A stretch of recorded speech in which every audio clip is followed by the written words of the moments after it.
Welcome to Cold Hard Trash CRT episode 25. I'm your host, Trashcan Jones. And I'm your fellow host, Breeeeg. Shit, I didn't do the cadence. That's fine. But we have a very special episode for you today. A two-part banana bread special. In this episode, where we start making banana bread, and in the next one, where we eat it. Exactly. How exciting, you know? Today, I had some old bananas, and I just had to get them. Hold on. I do seem to be a bit loud, huh? There we go. So, I had some old bananas, and I've been really meaning to make banana bread this weekend, and I just hadn't found the time.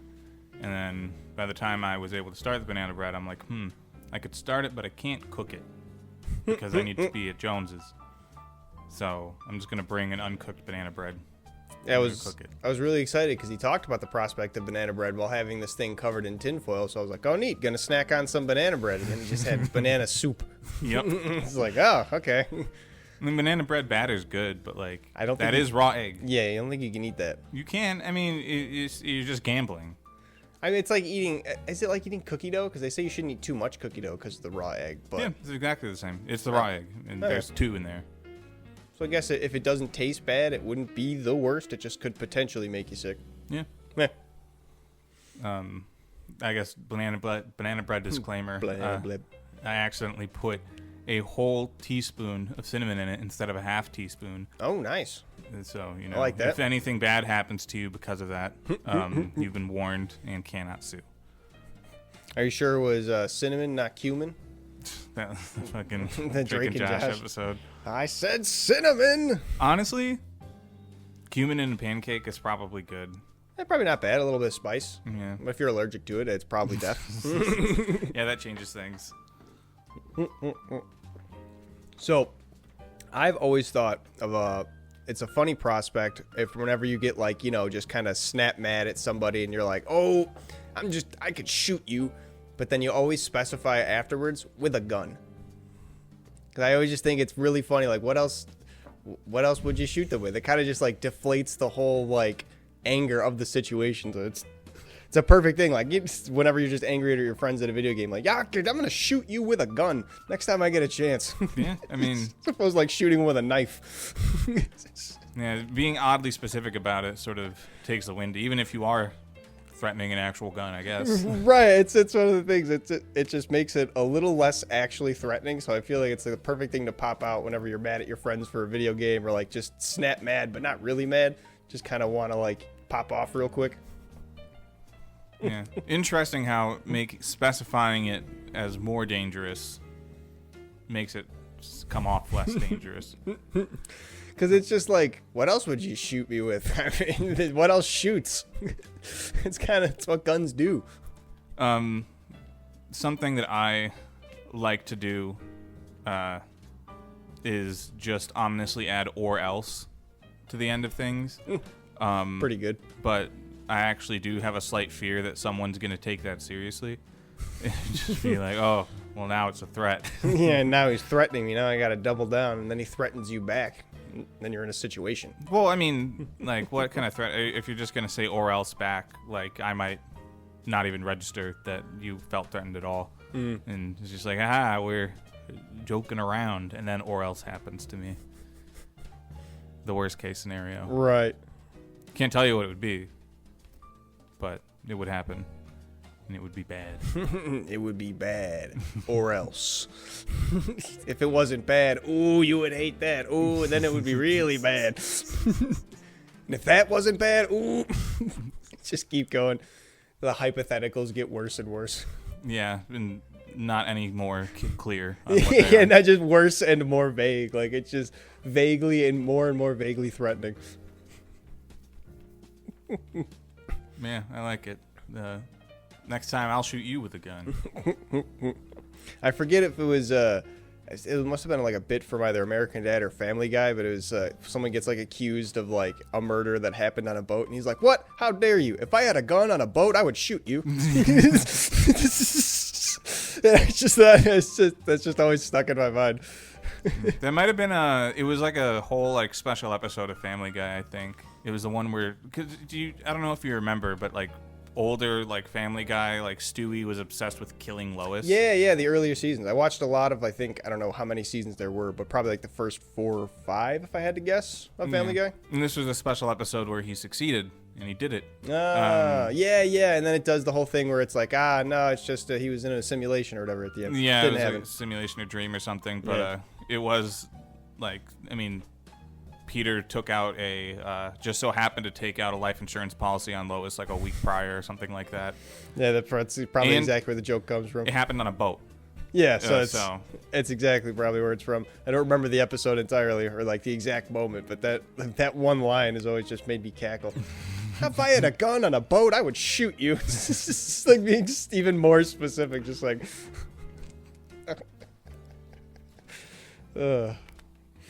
So have you ever played the game Sarge's Heroes back in the PlayStation 1? Hold on a second. Before we continue, it might be time to pop in the banana bread. Yeah, actually, yeah. Pause on Sarge's Heroes. Our banana bread is in the oven. Officially on the way. So step 2, 3 is complete. Yeah, I guess like making it would be step 1. Mixing it and everything, however many steps that was. Yeah, aging the bananas could be step 1. Depends on how you want to get it. Buying the bananas really is step 1. Thinking about banana bread is step 1. So we just finished like step 5. There's a long journey these bananas have taken. It is. I use them for my cereal when I eat cereal. I like peanut butter and banana sandwiches. It's a good one. Good way to eat them. Okay, Elvis. You like a fried peanut butter and banana sandwich. I don't fry it up. I think it was specifically like, was it peanut butter and jelly with bananas in like a French loaf or something like that? It was like a whole jar of peanut butter, a whole jar of jelly, and bacon. That's what it was. It was that sounds good. Inside of a hollowed out French loaf. That was like the Elvis special. You'd eat like 4 of those in one sitting. Good Lord. Fucking maniac. 4 pounds of peanut butter. Can you imagine? 4 jars. Are we sure it was drugs was the reason that he died on the toilet? Yeah, he had one of those, I forget which drug gives you, like, the big shits where, like, you get super constipated. And so my EMT friends talk about it all the time. Like, they have, the druggies who will just have, like, the giant, like, rock shits that'll come out they have to do. Does peanut butter have fiber? I don't think it does. Does it? I think it's painkillers. If you take too many painkillers, you get stopped up. But what if it's just the fact that he would eat so much peanut butter? It literally just glued his system shut. That could be. Peanut butter fiber. 1.9 grams of dietary fiber per 2 tablespoons. How many tablespoons are in a jar? Quite a few. 100? Yeah, it's a lot. I got the number, but like I don't know what's like a high amount of fiber. Like how much fiber is in tree bark? I don't know. Eating tree bark. That'll stop you up probably. Yeah. It sounds like a good sandwich, but yeah, no, eating a lot of those probably would also contribute to the death. Well, with the drugs. Doesn't help, but who knows? We had to narrow it down to 1. This seems like a pretty close race. Right. Maybe if he did drugs and ate salads, he wouldn't have died shitting on the toilet. Yeah, the classic, that's like I think I saw a College Humor bit on this type of person, but like someone that does like crazy amounts of hard drugs and alcohol and stuff like that, and it's just like, oh no, I'm looking out for my health, I'm getting a salad. Like these are organic blueberries. Right. For my snack. But then they're like crushing up an Adderall. Right, snorting a pill, yeah. Yeah. Anyway, the game Sarge's Heroes on the PlayStation 1 and Right. I think 2. Have you ever played it? Heard of it? Nope.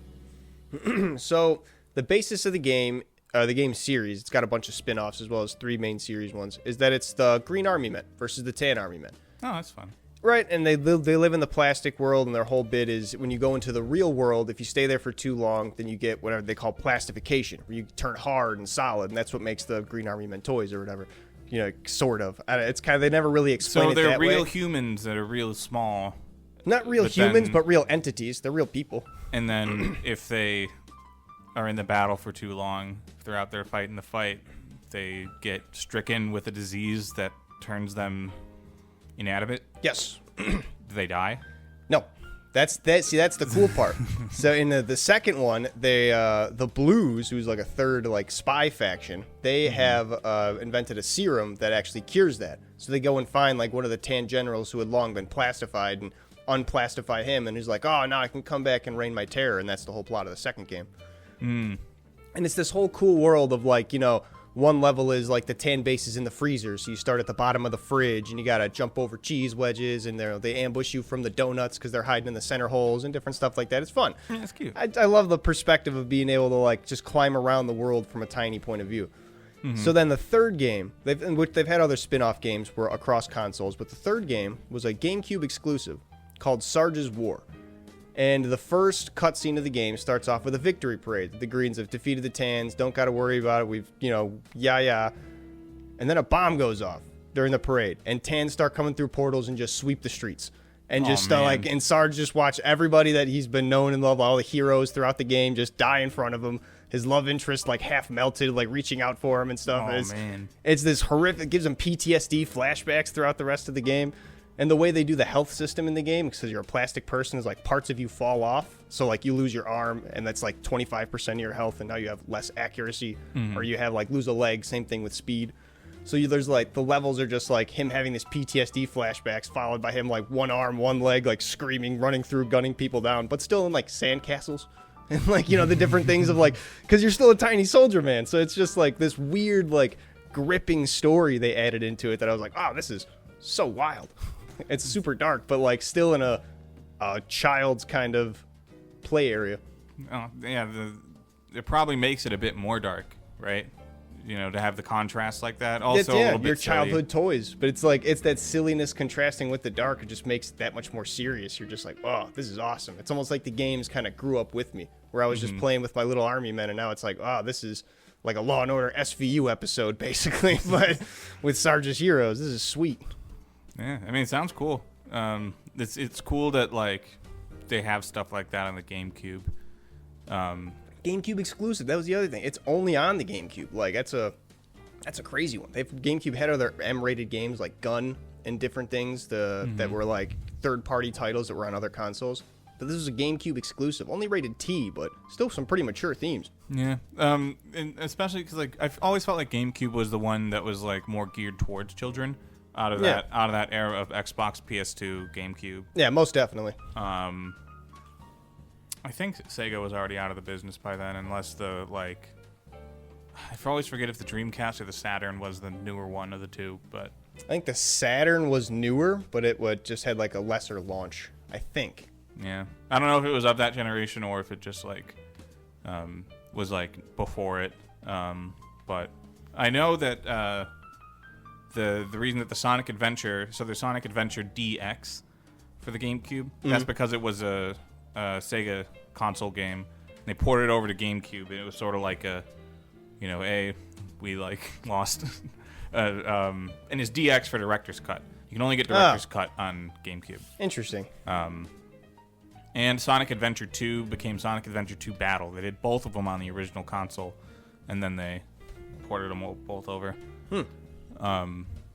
But yeah, there's also I think some Resident Evils on the GameCube. They were there is actually a few that were no, none of them are GameCube exclusives. So the Resident Evil 0 and 1 HD remakes, the first time they did them, were I still have the boxes say only for GameCube on them because at the time they were an exclusive release. Same with Resident Evil 4. But eventually Capcom was just like, hey, we can make a shitload more money if we just pay off this contract to not do that. And they just have made it for every single subsequent console release. It's been on the Xbox 360, been on the PlayStation 2 even before that. It was on the Xbox Ones, on the newest Xbox, got ported to PC. Resident Evil games are just too good to keep on an exclusive. And also, talking about, the juxtaposition between, like, your little army men, like, getting firebombed in, like, sandcastles and stuff. Yeah. Recently, this game called like Piglett's Big Game. It says like Piglett's Big Movie, and then the movie's crossed out and it says game. It's a tie-in to a movie. Has recently been gaining popularity online because it kind of comes off as a survival horror game. Oh, jeez. I just remember seeing a couple clips of like it's Piglett walking through like an abandoned dining room with the fixed camera angle. As in like Piglett from Winnie the Pooh? Yes. Oh, that's a crazy tie-in, just to put a pin in that real quick, because the voice of every single one of Sarge's heroes was Jim Cummings, the voice of Winnie the Pooh. Oh, hey, look at that. Yeah, right? It all comes together.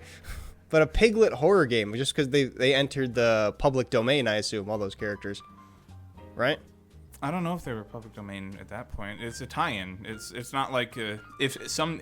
Oh, I thought this was a game that's coming out, like, soon. No, this is 2002. Oh. 2002, 2003, something like that. Oh, yeah, I never heard of it. Yeah, because they did the Winnie the Pooh horror movies, because right after when the rights went up. So I figured it was something along those lines.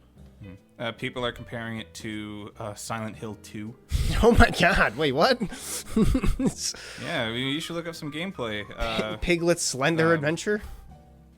Yeah, the fixed cameras. I have an article up about it. Yeah, the fixed cameras makes you feel like there's something around the corner. Crazy ass soundtrack. I legitimately only saw a couple clips and I'm like, how the fuck is this real? Yeah, like, that's so scary. That's crazy, yeah. What Winnie the Pooh is. I mean, I guess it gets fans in the door, you know? People who don't like Winnie the Pooh but might like that kind of game, maybe? I mean, are they going to become like a Winnie the Pooh fan because of it? Maybe. Shit, you never know. I don't even think one person was drawn in like that. I think it was more little kids that got excited about a Piglett movie game.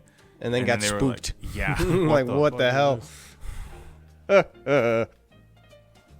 Yeah. That was for PS2, PC, and GameCube. What'd you say it was called? The actual title of it? Piglet's Adventure? Piglet's Big Game. Big Game. Mm-hmm. Huh. I'll have to check it out. I have to look into it. Maybe someone's made like a video about it. If I can find... It's pretty funny. So one of the most popular ROM and emulation sites, Vim's Lair, they got hit with a huge cease and desist from Electronic Arts as well as Nintendo. So a lot of their... Used to be a big like archive of old game ROMs are now gone. But some of them are still up because some people, like I just checked the other day, Sarge's Heroes, 3DO's not around anymore. So they can't really send it a cease and desist. Huh. So those files are still up, no problem. But most of the big ones, like all the Maddens and all the Mario titles, those are gone. Yeah, I mean, fair enough. Like, but maybe Piglet's, big game. Maybe that's one of the ones they missed.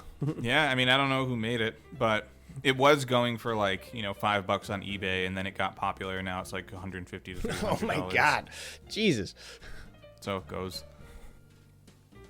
Should have snatched them all up right then. Yeah, right? It's a good investment. Scalped Piglett. Scalped Piglet's Big Game. Yes. I made my fortune. I mean, it's a horror game, so saying a scalped Piglett doesn't, it's not out of place.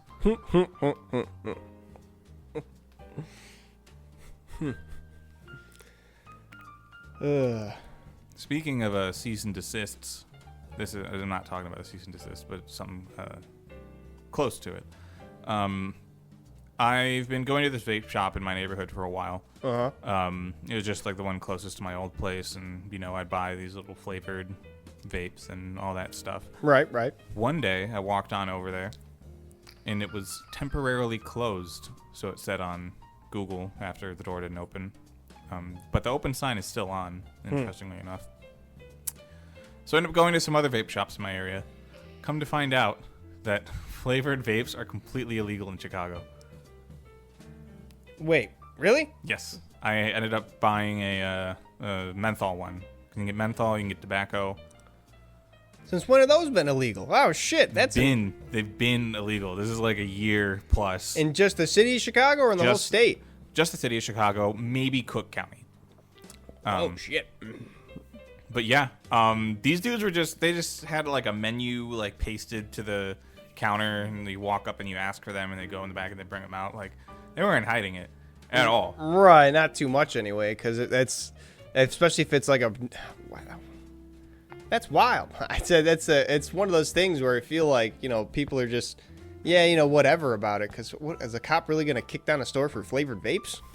Evidently, they're closed. That's wild. So, yeah.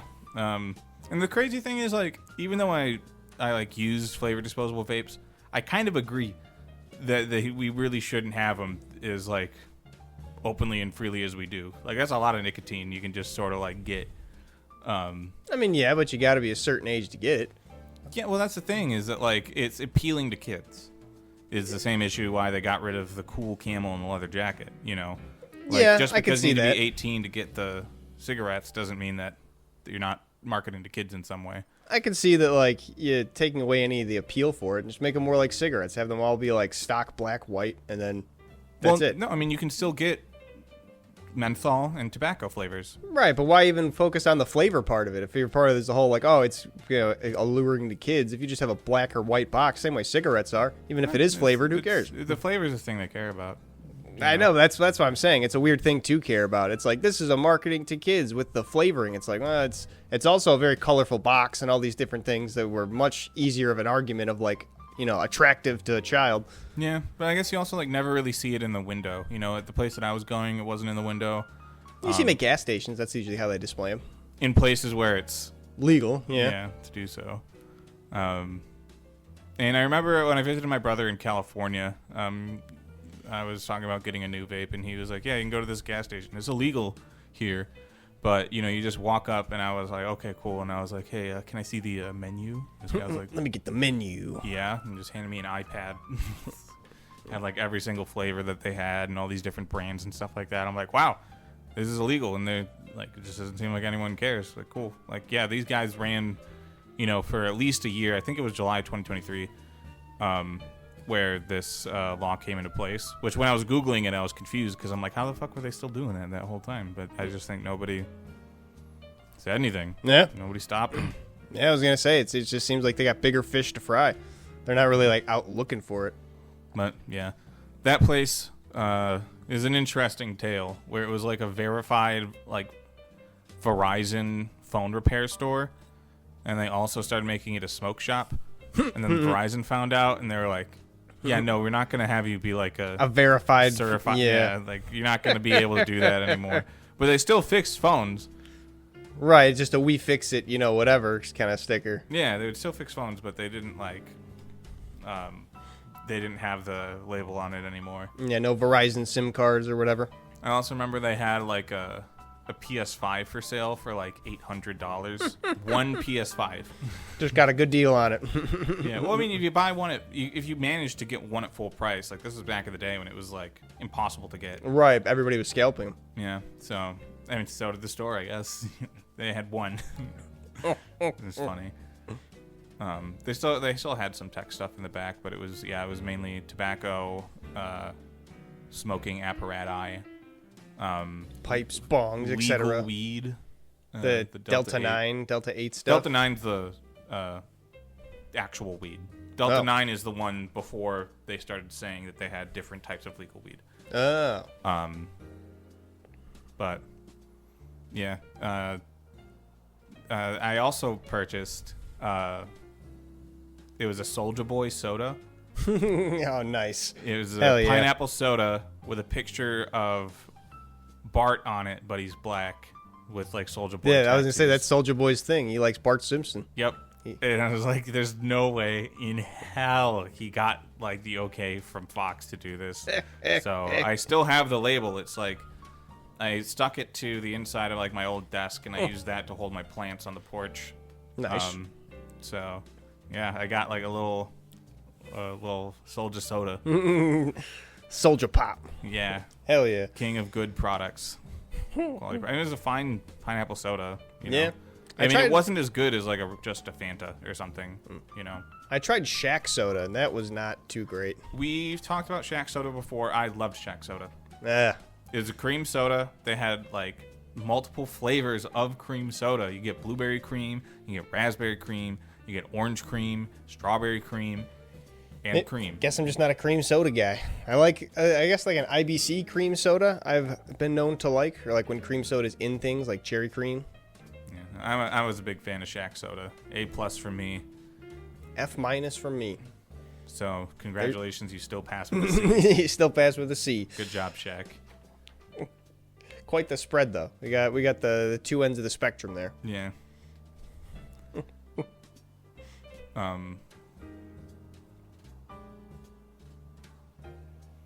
I really was hoping that Mike Tyson was going to bite Jake Paul's ear off.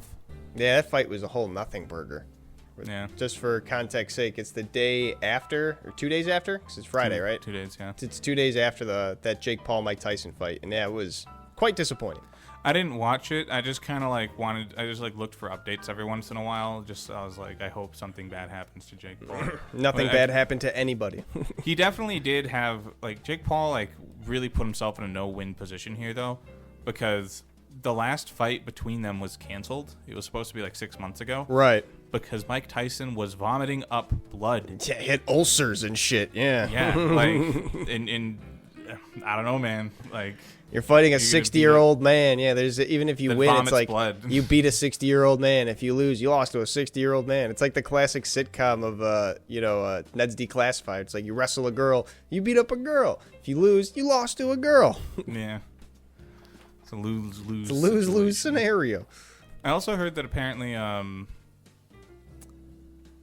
mean, obviously, like, this is just, what people say, but that Jake Paul's fights would be rigged. Oh, yeah. Or they have some kind of agreement beforehand, at least. Yeah, I mean, like, it's not too crazy. It's not a boxing thing as much as it is, like, WWE. But, like, yeah, Jake Paul shows up and says, hey, we'll both make a shit ton of money if we fight, but I get to win. Otherwise, I won't do it. Yeah. It's like, well. Easy enough. Yeah. Yeah, if you're an older guy, your career's done. It's not like if you lose now, like, it's really going to tarnish your legacy. Right. Because you're old. I was going to and say. You get money for doing the thing that you've been doing again. It's not like he was going to come back to boxing after this fight if he won. Like, all right, one last run. Like, well, he did say that he was interviewed and he said that he wanted to fight Logan Paul. I want to fight the other one, too. Yeah. That's pissing me off. Just always sees him around like, yeah, I want to fight that one, too. I don't care which one of them you put in front of me. Them blonde bastards.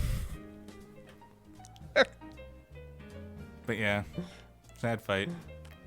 Yeah. Also funny how Netflix broke because of it. Yeah, it broke a lot of times. I was watching an illegal stream of it, and the guy who, like, was putting up the thing had to, like, put on screen, like, Netflix is the one having problems. It's not me, I swear.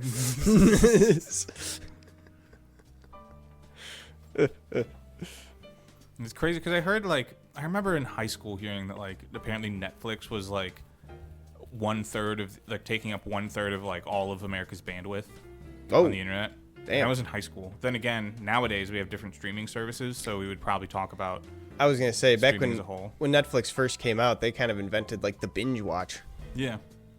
So that makes sense. So, if you're already taking up like that much bandwidth, like to break that, to have too many people trying to stream at once, it's kind of crazy. But I don't know. That wouldn't have happened with regular broadcast, though, is the thing. Yeah. You're not using internet. I was going to say, regular broadcast, when it comes down to it, isn't it analog as, like, its final, like, not step or measure, but, like, when it comes down to it, it's literally a cable that runs through. Mm-hmm. Or, is it still satellite? Do they still do that, like, to broadcast? Oh, I mean, back in, like, high school, we had Dish Network. Right. And then we had the satellites at home that were pretty garbage. I remember whenever it rained, it could get terrible signal.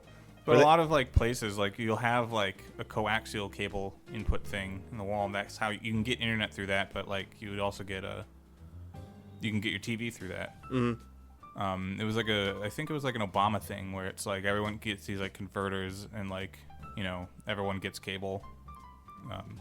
Like a basic type of cable, like, how, like, everyone gets radio. Yeah. Neat. I didn't know it was that recent. Yeah, it was like an earlier Obama thing, but now, like, nobody uses cable at all anyways, so, oh well. Yeah. Phased out. Yeah. Mm-hmm. Speaking of cable, though, you're not really a big wrestling fan, are you? No.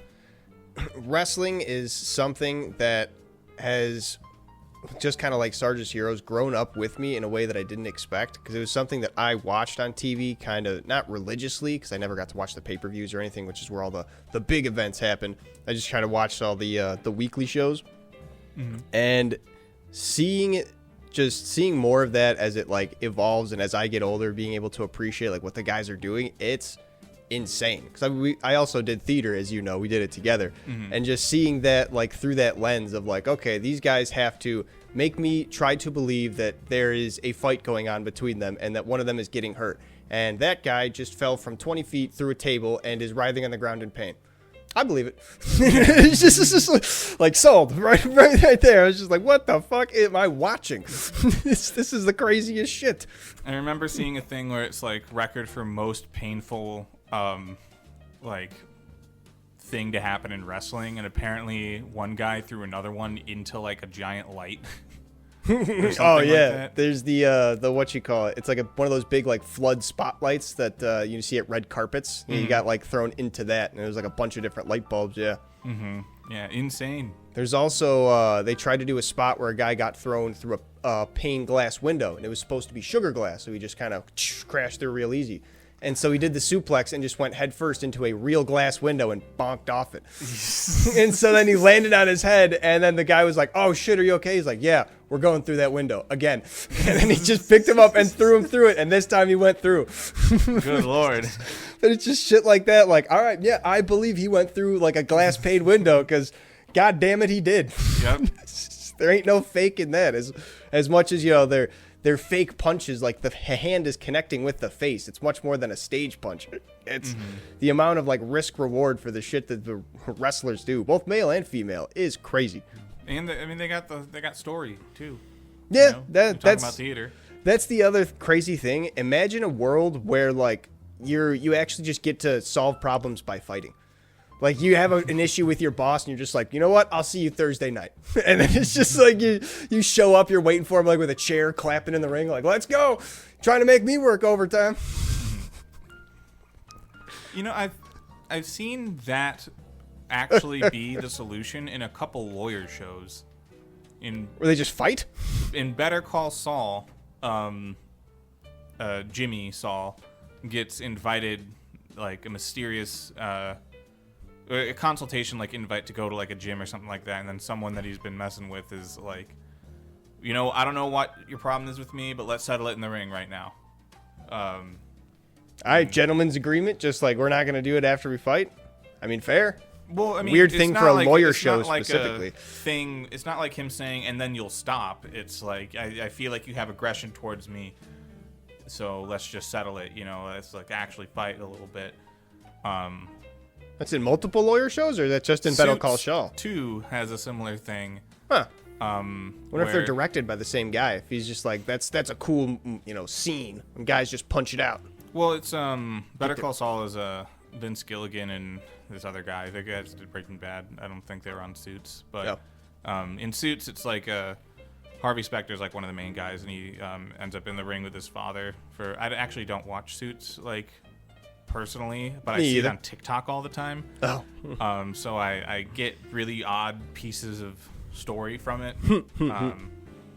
And yeah, they were in a ring arguing about something. It's like, why don't you tell me this thing? And they're fighting in a ring. Yeah, so I guess lawyer shows, they like when you box it out. Yeah, that's how men settle it. That's how they get their differences. Classic boxing ring scene. Otherwise, it's not a real lawyer show. Yeah, otherwise they're not real men lawyers. Yeah. That's a weird thing. I wonder if it's like it's gonna be a rite of passage if they have like a lawyer show with a female lead, and she has a boxing scene where she gets in the ring with somebody, and she's like, "Wait, but I don't understand this," and then she has to box somebody, and then learns why boxing is important to lawyer. I don't know. This is such a weird thing that it feels like it's shoehorned in. Well, I mean, it makes sense in the context of the things, but it's not weird until you notice that it happened multiple times across different shows. It's twice, which is not a lot, but weird that it happened at two specific times. But also back to WWE. Did you see any of the streams from like when COVID started and lockdowns? Yeah, when they did like the remote seating you're talking about? Yeah, I think so. I mean, but they like to do it in the same place, but all the chairs are empty. There's no cheering. And it's just like someone like in a silent room standing in the middle, just like, I'm going to end you. You know, the way that you disrespected my mentor. I'm going to put you in the ground and shit like that. It's very dramatic. But with nothing there, it's honestly more like more like theater in that way, because it's like it's like Shakespeare, right? It makes it more Shakespearean. They eventually did a thing though where instead of having people attend, they would put screens in the audience, and you could buy tickets to be able to like tune into your webcam, basically. I remember F1 did something too similar. Sorry.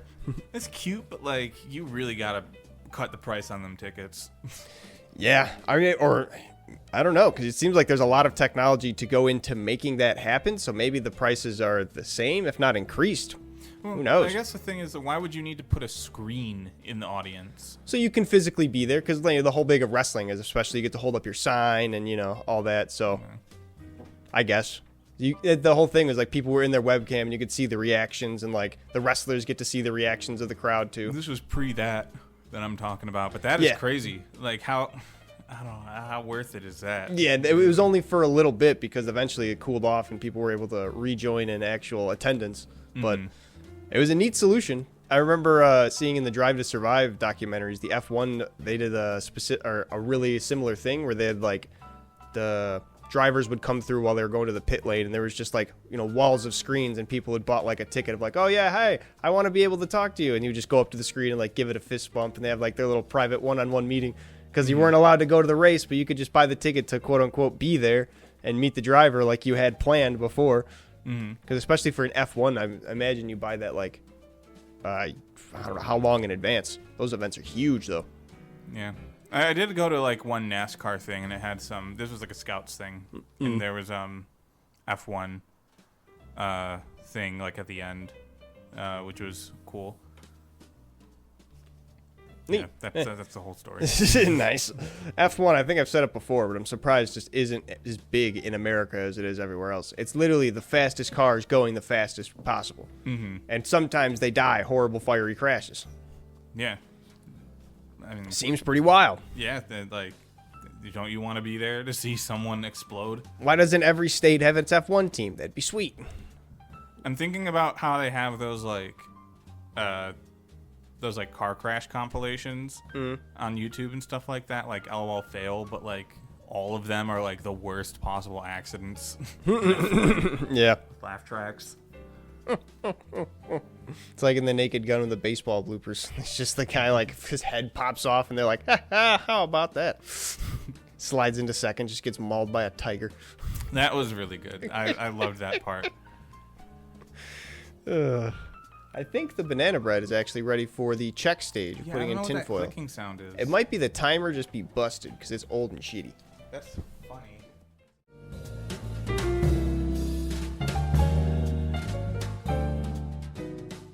And we're back. Jones has the best timer in the world, where when it goes off, it makes a quiet ticking sound. Yeah, it doesn't. It does its best not to disturb you too much, to let you know. Yeah, it's just like, hey, you might want to take that out of the oven. It's a very considerate timer. Yeah, he's not loud and boisterous like those other ones. Yeah, it does the job very effectively of alerting you. Right. The only other note I had was about the movie Be Kind, Rewind. Have you ever seen that? Nope. That is an absolute classic. We got to make another movie day of watching that. It's a movie made specifically, what's so interesting to me, because it's made in such a specific time period where the plot can only make sense there. The whole plot of it is that this guy works at a VHS store. I think it's like his uncle's VHS store. And VHSs, it's at the time where they're just going out and DVDs are becoming more standard, more popular. So he's still surviving on the fact that people still like the niche of VHS. Some people still have VCRs, older clientele, yada, yada. So the plot of it is that his bumbling friend Jack Black gets like electrocuted, then becomes partially magnetized and accidentally just goes and touches all the tapes, and all the tapes get erased. So there's this scene that just, it always sticks in my mind of like, wow, you really can't do that unless that time period where he's like, oh, I got to go find, this replacement tape for Ghostbusters because somebody wants to rent it, but now I don't have the copy. So he's calling people up like, oh, you have a copy of Ghostbusters? Great. And he runs out of the store like, no, you have it on DVD? Damn, no, I need it on VHS, damn it. And he runs back in, and it's just like, wow, that's a funny gag, not like crazy hilarious, but you really can only do that at like the exact time that movie's released. I mean, with those particular like media like formats. Yeah. But you could probably do that with like, DVD to streaming or something like that. Like anything that you can destroy by or have destroyed by your bumbling friend Jack Black. Like it just wouldn't be the same like magnetization thing. Right, but I feel like even DVD to streaming, if you call someone up and ask them, do you have a copy of something? If they have a digital copy or like a download of it, they're not going to say yes. They're just going to be like, no, I have it. I stream it. If you actually have the DVD, like the physical copy, like, oh, yes, I happen to. Some people are very into preserving physical media. Yeah, I guess you'd be able to make the joke of him asking if they have the thing, and then they say yes, and then it's not the right format. But, yeah, I mean, how much of the movie is that? That's only the beginning because that's the first, like, I guess, act. The rising act. Right. The whole middle act is they have to then start remaking the movies with an old VHS camcorder. So they remake, like, Ghostbusters, Rush Hour, like a bunch of different classic VHSs. And it's hilarious. Sounds good. Classic movie. We got to watch it sometime. Classic Jack Black. Yeah, it's, I think, 2000 and... I want to say like 4 or 5, right around the time DVDs like came out and were becoming more ubiquitous. Mm-hmm. Speaking Is the Minecraft movie out yet? I don't think so. Should we see the Minecraft movie? I don't know. Probably not. No, it's one of those things where I can maybe I'll stream it if I really care. But if it's one of those things where just everybody who does see it that I like respect their opinions of is just like, hey, probably not worth it, then I'll listen to them. There's like 4 or 5 different content creators that I go like to just parse upon. Mm-hmm. If there's something that I really don't feel like seeing, I'm like, is it worth it? If they're all saying, yeah, actually worth it, then I'll go out of my way. But yeah, but like I don't know. I want to continue to experience the hate watch, in my life. Instead of just not seeing things because I don't think I'll like it. I want to see something and think I'm not going to like it and be like, yeah, fuck that thing. I guess, but it might not even be like a good like hate watch. Like it might not even that bad. It's just sort of like a kids sloppy movie. Right. And then it's just like an okay kids movie and you're like, well, all right. Why that wasn't even worth me seeing. Like that's the kind of thing. Yeah, I do kind of feel like I have lost a little bit of the pleasure in that and similar situations such as, I don't know if I brought it up here before, Flamin' Hot Mountain Dew. Yeah. I wanted it to taste bad. I expected it to taste bad. And turned out it was just kind of mid. It was And that's the worst thing it can be. Yeah, just forgettable. Yeah. I mean, I haven't forgot it, to be honest. Maybe that's his thing, is that it's just so lame. So forgettable, you can't forget it. Yeah. The elusive taste. You can't remember, yet you cannot forget. That's exactly what I'm experiencing. Oh, speaking of elusive taste, have I ever told you about Lacuma fruit? Is that thing that's supposed to reverse tastes or something? No. So, do you ever watch the show Codenamed Kids Next Door? Yeah. You remember the episode where they go and find like the secret 4th flavor of ice cream that's like the deep in the Aztecs or whatever? It's this golden scoop. No. Well, that was the thing that kind of like stuck it in my mind of like, oh, is that a real thing? Apparently it is.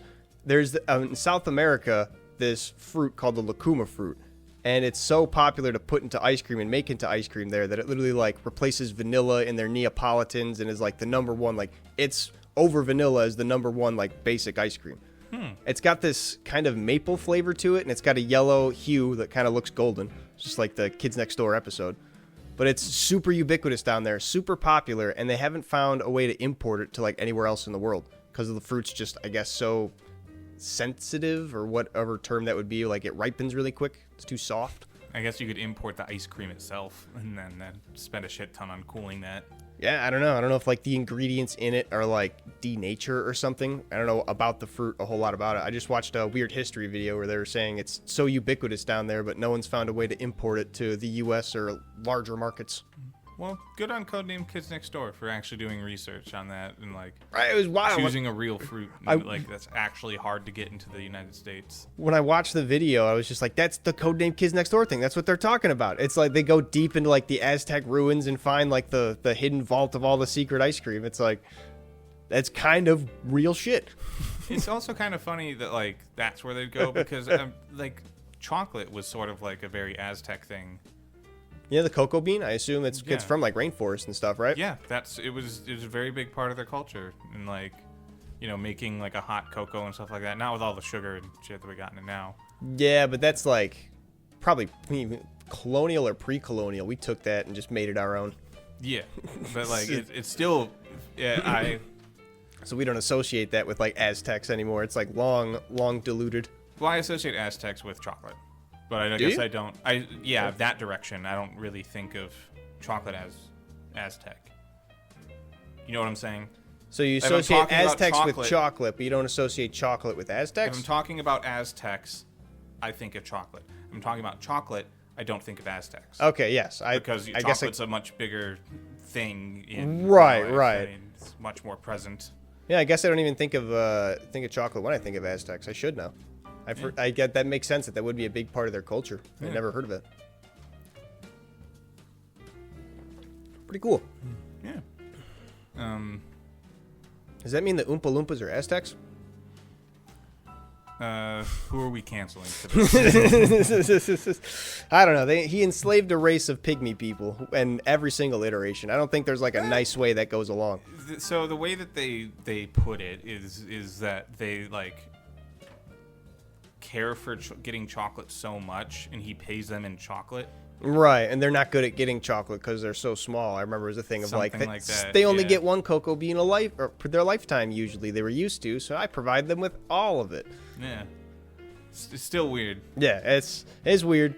The more you try to explain the Oompa Loompas, the less you want to know. Really, you could just say, those are goofy little guys, and they live in the factory, and they're magical in some way, I guess. Are they magical, or are they just like really precise and efficient? I mean, there's something. I don't know. Maybe they don't have magic, but they're definitely like. They do like sleight of hand and I guess sleight of feet with their whole like walking routines and doing everything in like synchronicity. So They're fantastical. yes, that's a good way of putting it. So yeah, and I guess they don't need to fight giant mosquitoes or some shit, whatever they had to do before.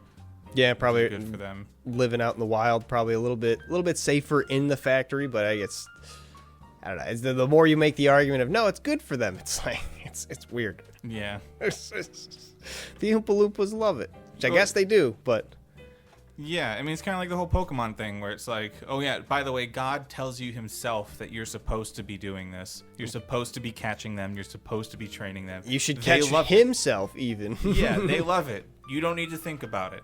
There's nothing about the real world. No real life implications. No nothing. These guys like it. I want a book from an Oompa Loompas perspective that's like trying to go back to Oompaville, like their original ways, like trying to rebel against Willy Wonka. I mean, there's a lot of like natural product like type things nowadays, you know, where it's like, oh yeah, we make this. I keep on seeing this like thing where it's like gum, and this guy's like, yeah, I buy this really expensive sap and I make gum out of it, and you know, there's a big movement to like have like really natural things, and I don't think even in the thing, like even in the movies, like they consider the chocolate bars, the Wonka chocolate bars, and all that stuff like natural. So I don't know. That's the angle that I would take. If you're trying to go back and like do chocolate the old-fashioned way or some shit like that, I wasn't you'd saying run a TikTok shop. is what I'm saying. I wasn't saying the Oompa Loompas want to go back to chocolate the old-fashioned way. I was saying like living the old-fashioned way. Like maybe they just rebel against the conformity of society. Like we don't want to wear these overalls anymore. They import 1 million giant mosquitoes Keep them at bay. just to make it feel like home. I thought Willy Wonka was going to import them to remind them, like, hey, this is what was out there. Well, I mean, they can obviously survive living with that shit, you know? I don't know how well Wonka can deal with stuff like that. Maybe their survival rates weren't that good. I don't know. Yeah, who knows? Yeah, it'd just be funny to see them, like, rebel against it.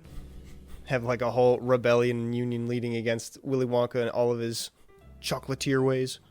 They never did, like, an extension on the original story of Willy Wonka, have they? Like, I mean, they made remakes. They did the, that movie recently that was, like, the prequel, right? It was just called Was it a Wonka. prequel? Yeah. It was about Willy Wonka when he's a kid, or younger. Oh. Because the whole thing of Willy Wonka, like, is that he's getting old and wants to give someone his factory. So I guess now this one is like when he first gets the factory. I don't know. I never watched the movie, but I know it existed. Yeah. When you said younger, it made me think of a kid, but no, he is a older dude. So younger him is still like, you know. Right, young adult. Yeah, young adult capitalist. Right, like the young Batman. Same thing. Robert Pattinson. Yeah. He's young adult Batman. He's not exactly a kid. I still like the Robert Pattinson Batman. I liked it a lot. Except, like, I like it, but he still killed so many fucking people on Yes. the fucking highway chase. Just killed so many people, and it's just a little too emo, a little too about the whole situation. I like the emo. It's literally just the highway chase where he like just completely disregards human life. Like every other situation, he's like really good about it, and then He's just flipping cars, and they're exploding behind him. He doesn't care Yeah, a once bit. he gets behind the wheel of that Batmobile, he's just like, The Batmobile did it. That it wasn't me. He's got a mind of his own. Yeah. Hey, yo, I'm just Batman over here. Hey.